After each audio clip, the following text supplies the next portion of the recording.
Hi guys, so currently andito ako ngayon sa Colombia. I cannot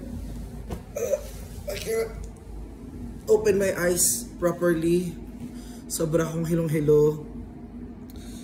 Last night, meron ako nakilala sa bar ng rooftop ng hotel na ini-stayan ko.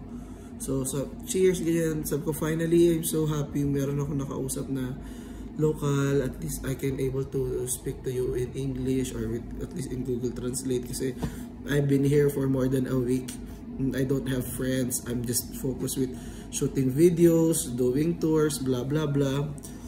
And then umihi siya, iniwan niya ako kasi sinesave namin yung seat.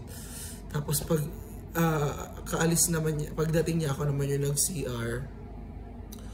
Hindi ko alam, siguro meron siyang nilagay sa drink ko. After nun, na-blank out na ako, wala na akong maalala. Pagising ko na lang, nasa ospital na ako, may mga aparatos na ako sa dibdib, may mga swero na ako dito ng blood transfusion, meron na rin ako dito sa kabila. So sumubok ako tumayo pero natutumba talaga ako sa sobrang hilo.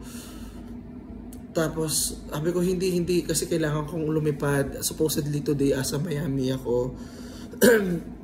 Ang nangyari, dahil sabi ko, may time pa naman ba para makahabol sa flight ko. Sumakay ako ng taxi. Hindi na ako nagbayad kasi wala na yung wallet ko, wala na yung cellphone ko, wala na yung relo ko. In short, wala na yung yung mga valuables ko. Pagdating ko sa room ko, nabuksan na rin yung locker ko, wala na rin yung laptop ko, wala na akong gamit. As in, ang natitira lang sa akin mga damit ko. So, it's so sad for me.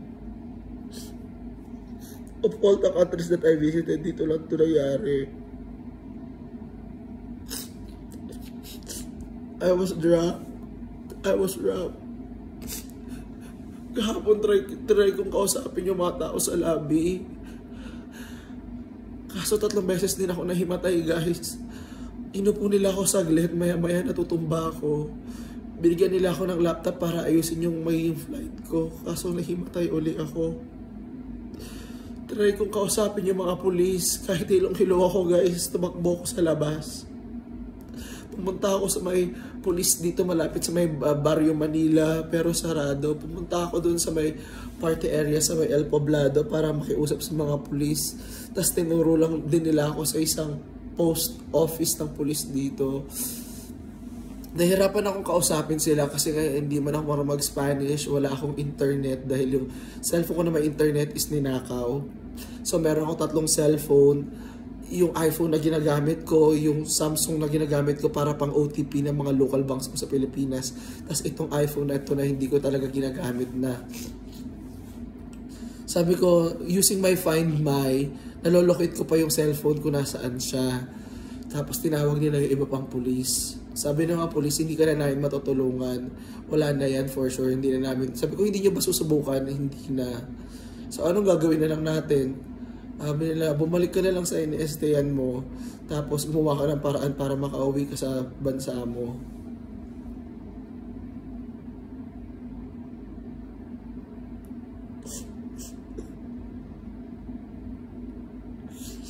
It was supposedly my last day. I was so hopeful for Medellin, for Colombia, and this happened. Pina-freeze ko yung bank account ko na nakakawanan nila ako ng 300,000 pesos.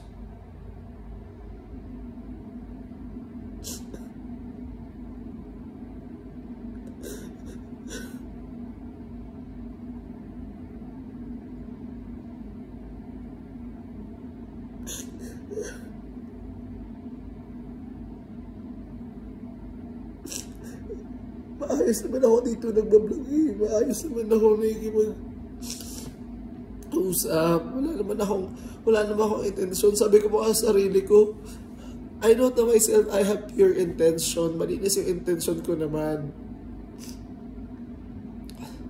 And this happened.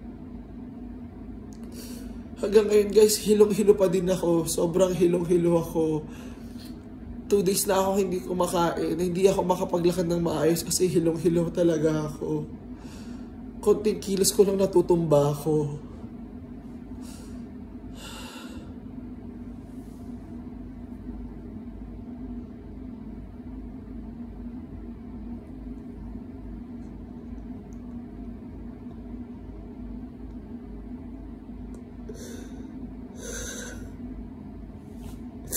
I've been to different parts of the world pero dito na ito nangyari. Sobra. Yung camera ko, yung memories nun, yung laptop ko, walang natira sa akin.